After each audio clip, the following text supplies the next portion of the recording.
Oh man, we had quite a bit of action this morning. Came out, had a bunch of turkeys fly out of the roof. We got Wes here, Wes S.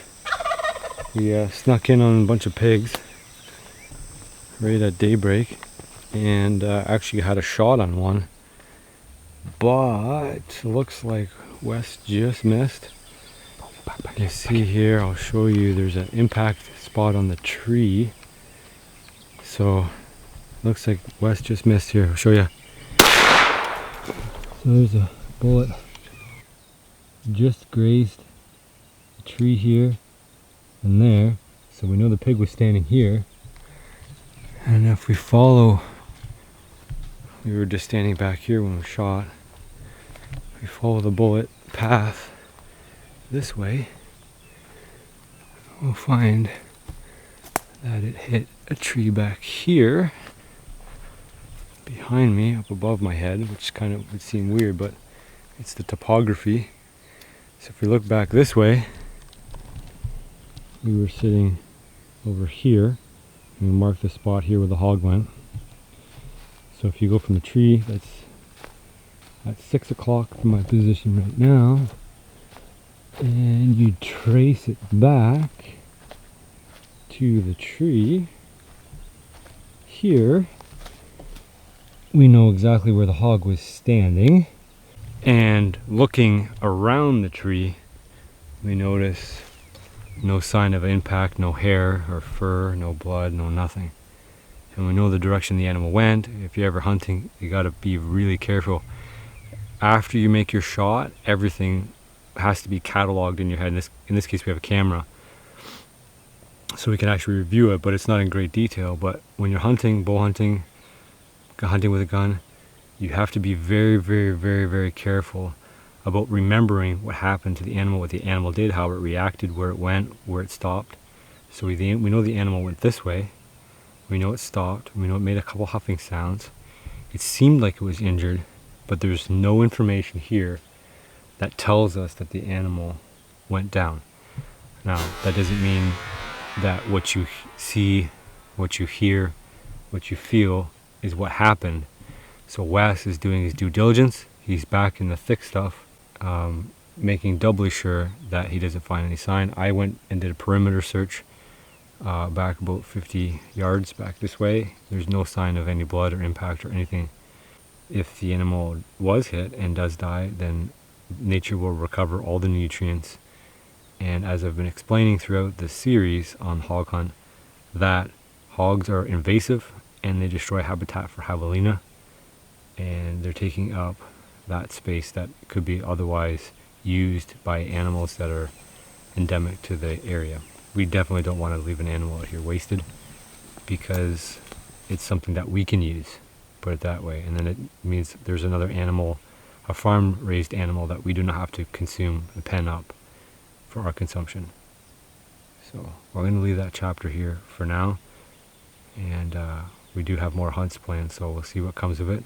It's been a long journey and a fun journey. I hope you guys enjoyed how I've covered this hog hunt. It's one of those boon animals that you need for wilderness living.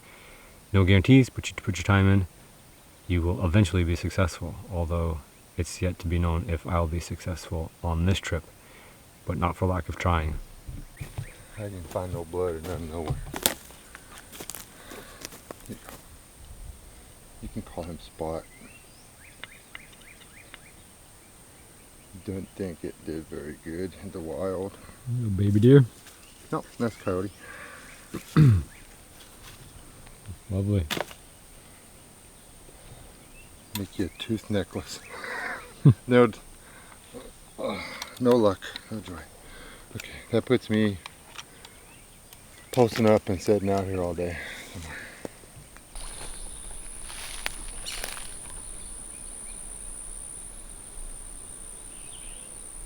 Hi guys, so I'm out here doing some running for Team Bob at our live trap for hog.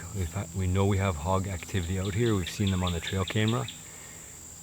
We bumped into them just walking around, but these hogs are really smart. And some of them they've either been trapped before, or they've seen some of their friends get trapped. So we're gonna go for the big guns now. We got some peanut butter. We're gonna spread that inside. And I've also got some sweet feed. This is something, sweet corn sweet feed. Something you would give to horses. It's a pretty special treat. Rather than straight corn, it'll smell a lot stronger. Same with the peanut butter. Hopefully entice something to go in the trap. Haven't had any success so far, and it's been a long road. We do want to get ourselves a hog before I leave. Anything I know about trapping and using live traps, it's the peanut butter that really seals the deal. It stays really smelly for a long time. Few animals can resist the amount of calories it packs. Mulberries on the ground. I don't like to eat these because they usually pick up quite a bit of dirt, and that gets all in your teeth. It's kind of gross. You could also pick up all sorts of pathogens, but if you're surviving, sometimes you got to take that risk. But the animals will come in here and clean it completely up. So you can tell, since there's a lot of mulberries, animals haven't been in here recently. There's a fresh hog sign. This stuff is from last night. Literally last night. And this stuff's all here up in trail. So just for reference of how smart these animals are, I've got some hog sign right here, and I'll show you where the live trap is for perspective of how much they avoid the traps. So that's fresh hog sign there. And then the hog trap is right here. It's my backpack here, and that's the hog trap there. So these animals are not easily fooled, that's for sure, but it is legal to hunt them at night, so that may be a resort we have to take, who knows. You see there's all kinds of animal tracks down in here though. They're definitely using this area. All those prints down there. We've got the hogs coming up the creek run here almost nightly. So I've got the camera set up just behind me here. There's a big pig wallow, tracks all in here. There's mulberries all in the creek. They're coming in for that. We've got mulberries up top on the ridge behind me on both sides. We've had lots of nocturnal activity with the hogs, but so far nothing during the day. Every day I'm coming out. We got hog tracks set up here. So the funny is they're bypassing what we have in the feeder, which is corn, or in the trap, which is corn, sweet feed now, and a little bit of peanut butter. Not much, but a little bit. They've just been running nocturnal. These pigs are a lot smarter. You know, they're picking up on what's going on with the cages. They're not going near the cages. We had one little piglet in really early in my visit here, and as soon as it got close to the cage, it darted away. So it's either the infrared from the camera, or it was just that the mother had alerted the little piglet and it ran off. So to say this is a challenge to get these pigs has been an understatement, at least for us doing it in fairly traditional ways, like day hunting. We haven't explored night hunting. We're talking about going up on the bluff and sitting there and sleeping there overnight and then waiting for them to come in. So what I'm going to do is harvest the data from the trail camera, and I'm going to figure out if there's a pattern as to when they're coming through at night. They seem to be going downstream at some time during the night. So it could be a matter of just setting up on these bluffs on the side here and waiting for them to come through, and hopefully they're loud enough they wake us up. So I'm going to go pull the card with the camera. We'll see what's up with that. And we got to come up with a plan. I'd love to get a pig while I'm here. It's one of those boons you need in wilderness living, but it's not something that you can count on necessarily.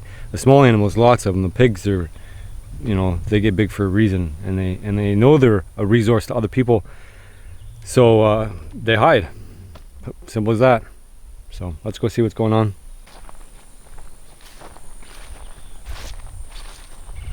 So I've got my SPY point camera here.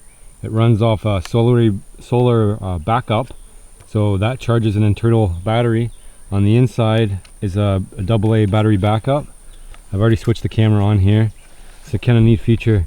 So what I can do is I can go down to view here, and that'll load all the images. So the last image, of course, is going to be me walking up. So of course that's of no interest to anybody, so we're going to go back a little bit here to Oh, that's a daytime one. Let's see what happened during the day. Oh, look at that. We got the deer I just saw. It took off real fast. Interesting. Okay, so let's go back again and see what else. There's probably another deer before that because there was another daytime one. So get instant feedback in the field. Let's load this one up. No freaking way. That is a pig from this morning. No way. Wow. Okay. That's good news. Too bad they didn't come in the day that I spent all here. Is that another one? Let's see what else we got. Another pig. Another pig this morning. Well, look at that. Huh.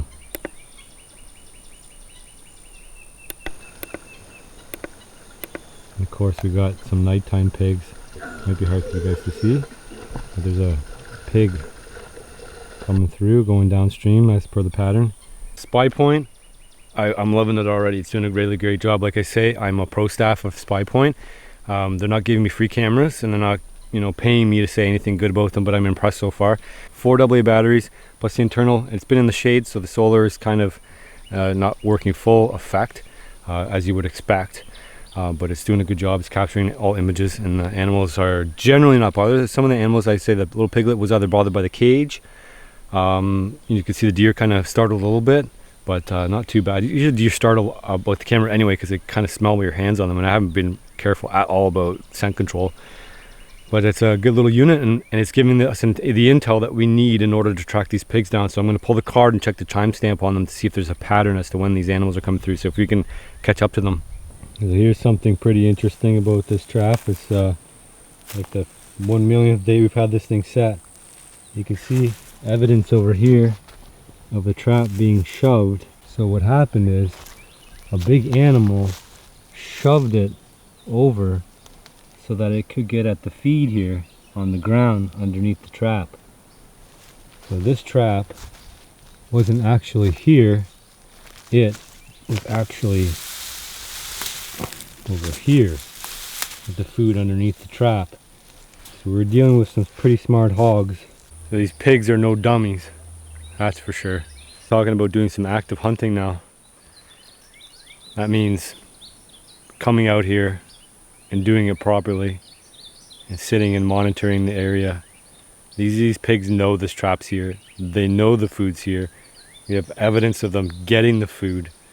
It takes a pretty big animal to move a trap. No raccoon's moving that trap by itself. So something smart enough to know not to go in the trap, but to move the trap out of the way to get the food under the trap. That's a pretty smart animal. And hunting them's not going to be any cakewalk either. But we're running out of time, running out of resources, we're running out of tactics. The only one we got left is to sit and wait. Ambush.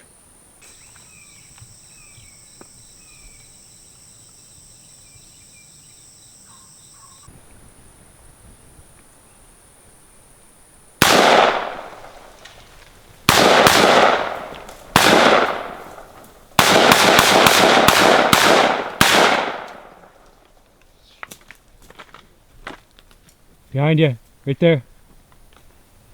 Front.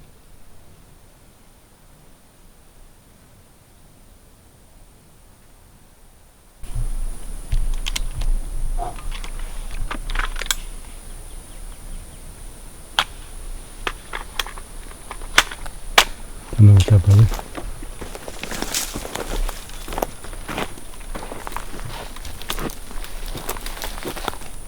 That little red one never should have.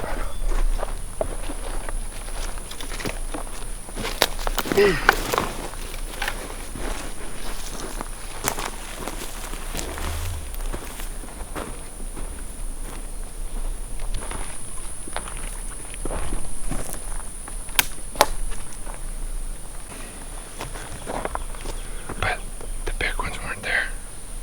It was just the piglets. I think we heard the sound in her. Or shot at her. Whatever. But those were just the, wow, you know what? That wasn't the real pig. Those were the SD size ones. Those weren't the little bitty baby ones. Okay, let me go see if there's any blood over here.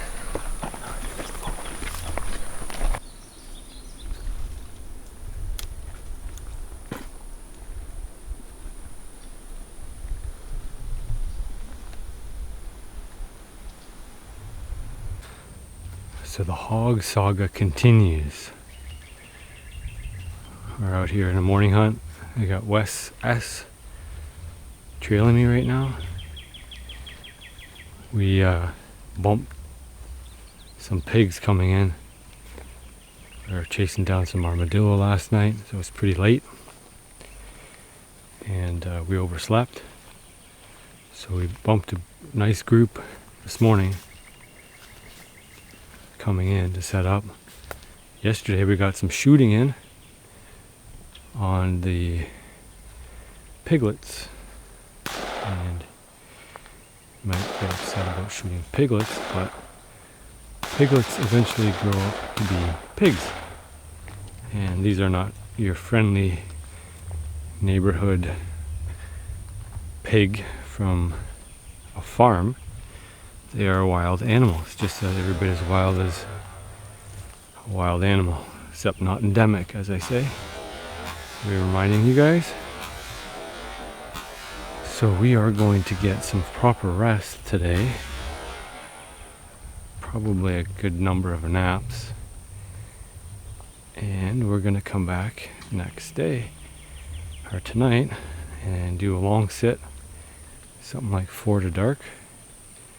We have had decent luck coming across them in the early morning and evening. Yesterday we sat all day, almost all day. We gave up about 7, and as we were walking out we came up on those piglets, but we weren't able to seal the deal. I don't know if you're familiar with Texas laws, but using automatic rifles is part of the deal. Here, part legal for hunting purposes and otherwise. So, anyway, that didn't turn out. This has been a long ordeal. But eventually our luck will change and turn into our favor. Had some gobblers going this morning. Doing some mouth calls to them, talking to them. It's pretty neat that there's so much wildlife out here. So we'll resume this rest of the story as it unfolds. If not, we can always go to the grocery store and buy ourselves some pork chops. That's always an option.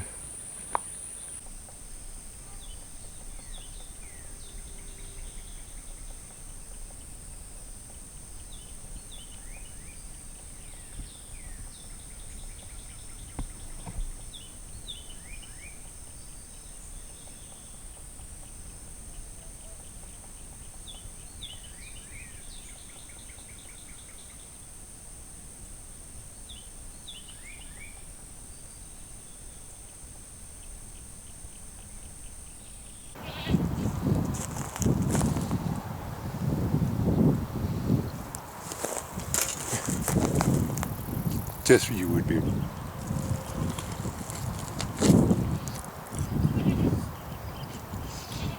Tastes just like pig. Woodbeard, I know we worked our tail off down there to get one of these. It weren't for lack of trying, putting in the work. Just for you.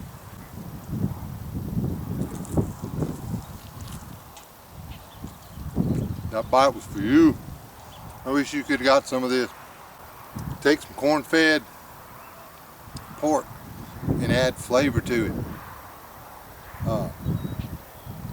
This thing is sweet.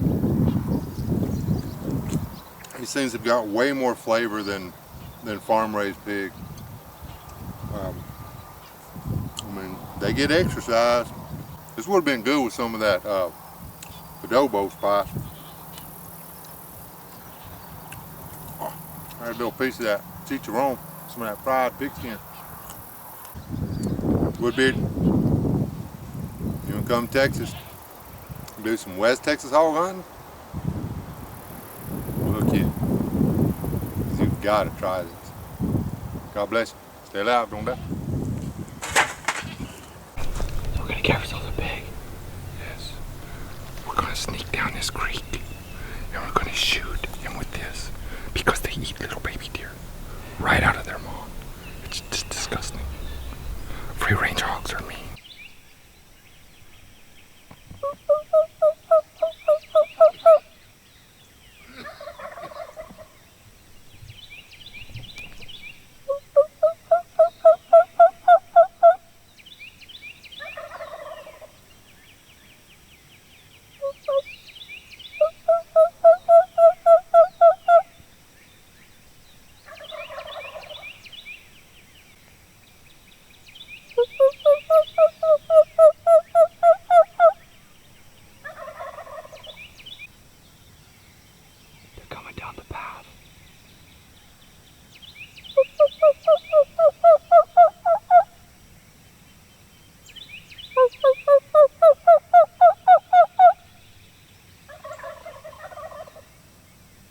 Hey guys, I'm back in Canada and I've been doing a pile of editing. I want to keep this video series rolling. So what I'm going to do is I'm going to release a video every Tuesday and every Friday. This is going to be going on for about 2.5 months. I have 19 episodes in total. So what I'm going to ask you to do is support the channel. What I want you to do, if you can, is please watch the video entirely from the beginning right to the end.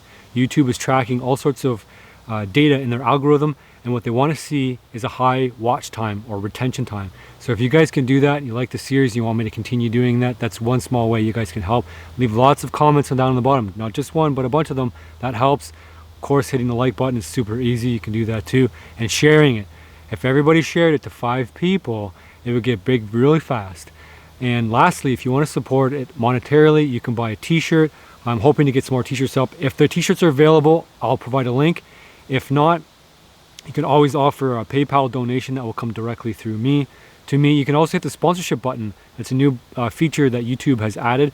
You click sponsor and it's a monthly subscription. So I think it's $5.95 or something like that. And ongoing supports the channel. So guys, I hope you enjoyed the series.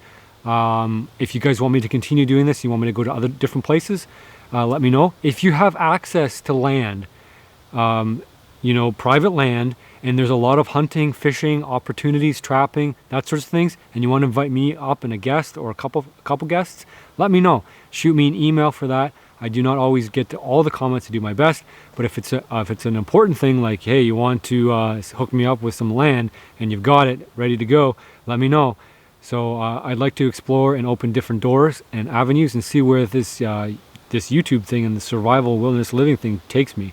So I would definitely welcome some offers of getting into new lands all over the world. So let me know.